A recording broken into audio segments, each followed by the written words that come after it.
Esta grabación corresponde a la tercera y última parte de la clase de periodontitis. Mi nombre es Tabata Rojas Marín, soy profesora adscrita a la Cátedra de Periodoncia de la Facultad de Odontología de la Universidad Central de Venezuela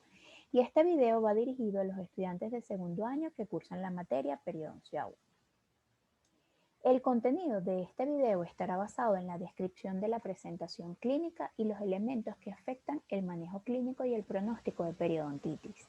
e influyen en la salud bucal y sistémica según los grados, y en conocer algunas conclusiones sobre la entidad. Los grados clasificarán a la periodontitis según la tasa de progresión, sus modificadores y las características biológicas presentes en la enfermedad. Entonces, la periodontitis clasificada por grados estará valorada mediante criterios primarios de evidencia directa o indirecta,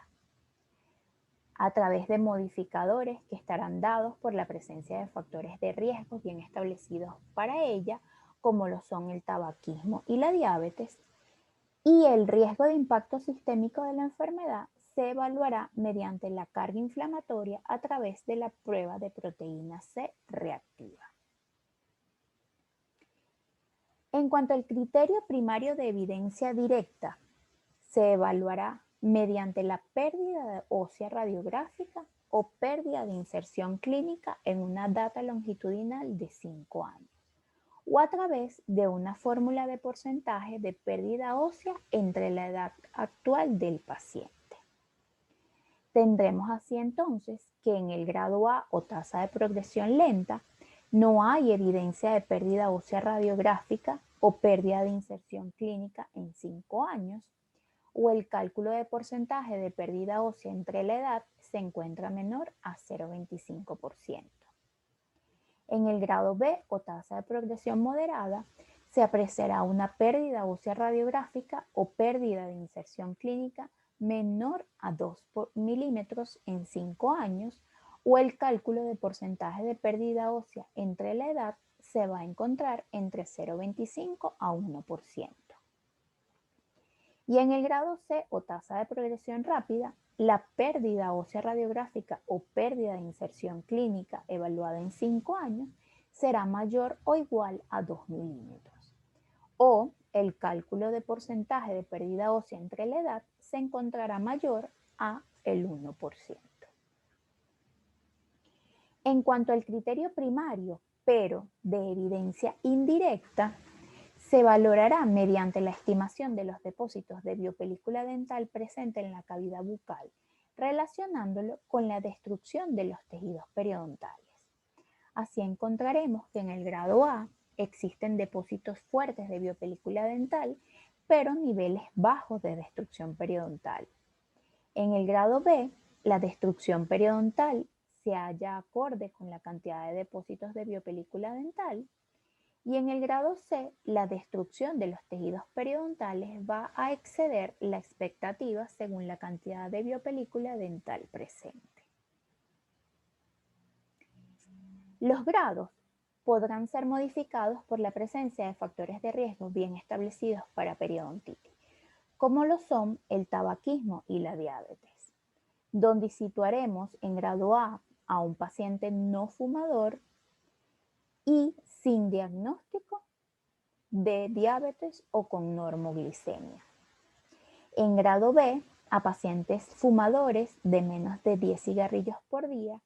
y o con diagnóstico de diabetes con valores de hemoglobina glicosilada menores a 7%. Y en grado C, a pacientes fumadores de 10 o más cigarrillos al día y o con diagnóstico de diabetes y hemoglobinas glicosiladas mayores e iguales a 7%.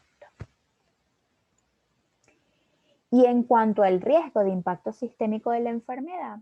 se debe evaluar la carga inflamatoria de la misma mediante la prueba de proteína C reactiva, donde los pacientes con valores de PCR mayores a 1 miligramo por litro estarán ubicados en el grado A, aquellos con valores de PCR entre 1 a 3 miligramos por litro en grado B, y en grado C aquellos pacientes con valores de PCR mayores a 3 miligramos litro. Para resumir, entonces tenemos que en la clasificación de periodontitis según los grados, en el grado A es aquel paciente que se diagnostique que no presente evidencia de pérdida de inserción clínica o pérdida ósea radiográfica evaluada en 5 años, que el porcentaje de pérdida ósea entre la edad sea menor a 0,25%, que se registren depósitos fuertes de biopelícula dental, pero bajos niveles de destrucción periodontal, ser un paciente no fumador y o sin diagnóstico de diabetes o con normoglicemia y con valores de proteína C reactiva menores a 1 miligramo litro. En periodontitis grado B existe una evidencia de pérdida de inserción clínica o pérdida ósea radiográfica evaluada en 5 años menor a 2 milímetros o el porcentaje de pérdida ósea entre la edad será entre 0,25 a 1%. La destrucción periodontal se observará acorde con los depósitos de biopelícula dental presente. Será diagnosticado como un paciente fumador de menos de 10 cigarrillos por día y o con diagnóstico de diabetes y valores de hemoglobina glicosilada menores al 7% y con los valores de proteína C reactiva de 1 a 3 miligramos litro. Y en periodontitis grado C o tasa de progresión rápida, la evidencia de pérdida de inserción clínica o pérdida ósea radiográfica evaluada en 5 años será mayor o igual a 2 milímetros o el cálculo de porcentaje de pérdida ósea entre la edad será mayor a 1%. La destrucción periodontal presente excederá la expectativa dado los depósitos de biopelícula dental presente y el patrón clínico específico sugiere periodos de progresión rápidos y o enfermedad de inicio temprano o una falta de respuesta esperada a las terapias de control de la biopelícula dental. Será un paciente fumador de 10 o más cigarrillos por día y o con diagnóstico de diabetes y valores de hemoglobina glicosilada mayor o igual al 7%. Y sus valores de proteína C reactiva serán mayores a 3 miligramos litro. Para finalizar, una vez que se ha establecido las 3 consideraciones diagnósticas para clasificar a un paciente como un caso de periodontitis, el diagnóstico se deberá formular de la siguiente manera. Primero, se deberá colocar siempre el nombre de la entidad, en este caso, periodontitis. Luego, el estadio, según las características previamente vistas, sumado a la extensión y distribución, según sea el caso, de los dientes afectados y la cantidad de los mismos. Y por último, los grados como los acabamos de ver. Les muestro algunos ejemplos. En un caso 1 tenemos un paciente diagnosticado con periodontitis en estadio 1 localizado grado B porque fuma menos de 10 cigarrillos por día. En un segundo caso podemos tener un paciente diagnosticado con periodontitis estadio 3 generalizado, grado C, con valores de hemoglobina glicosilada mayores al 7%. En un caso 3, podemos tener un paciente con periodontitis estadio 2 con un patrón incisivo molar, grado A, ya que no es paciente fumador ni diagnosticado con diabetes, y con el cálculo de pérdida ósea o el porcentaje de pérdida ósea entre la edad menor al 0,25%. Y en un cuarto ejemplo podemos tener un paciente diagnosticado con periodontitis según las consideraciones diagnósticas en estadio 4, generalizado, grado B, con un diagnóstico de diabetes y valores de hemoglobina glicosilada menores al 7%. Con esto quiero expresarles que dependiendo de los parámetros que diagnostiquen los diferentes estadios, estos se van a complementar con los diferentes patrones de extensión y severidad así como con cualquier grado establecido por los indicadores para su diagnóstico. Y como conclusiones, en cuanto a la entidad de periodontitis, se tiene que,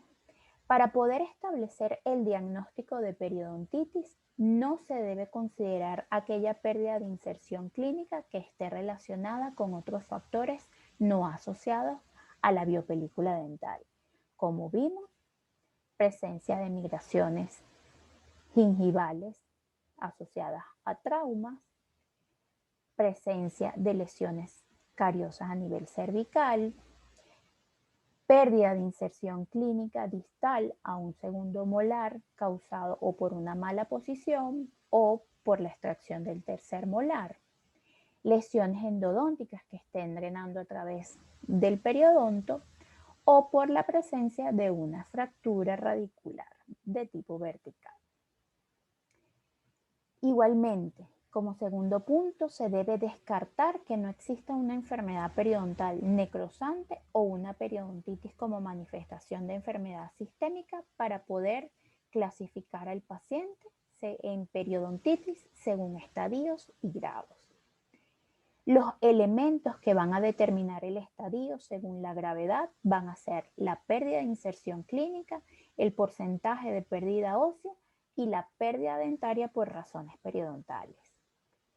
Los elementos que van a determinar el estadio, pero según la complejidad, serán la profundidad de sondaje, el patrón de pérdida ósea y las alteraciones oclusales.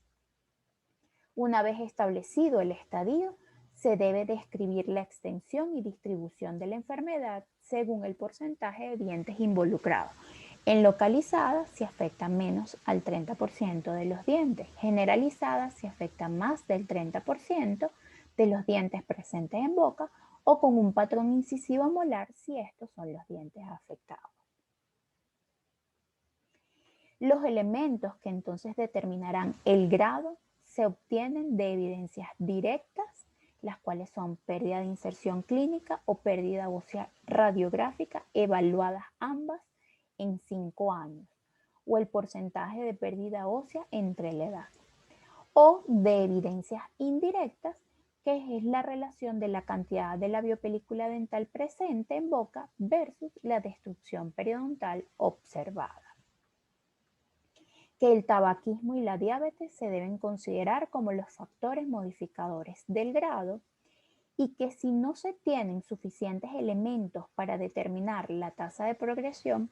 el grado debe asumirse siempre como grado B y buscar evidencia para cambiarlo hacia grado A o hacia grado C. Sin embargo, el estadio puede variar en forma progresiva pero no regresiva, mientras que los grados sí pueden variar indistintamente. Las referencias bibliográficas sugeridas igualmente para este tema se encontrarán en los artículos de Keaton del 2018, Tonetti del 2018 y Papanao del 2018.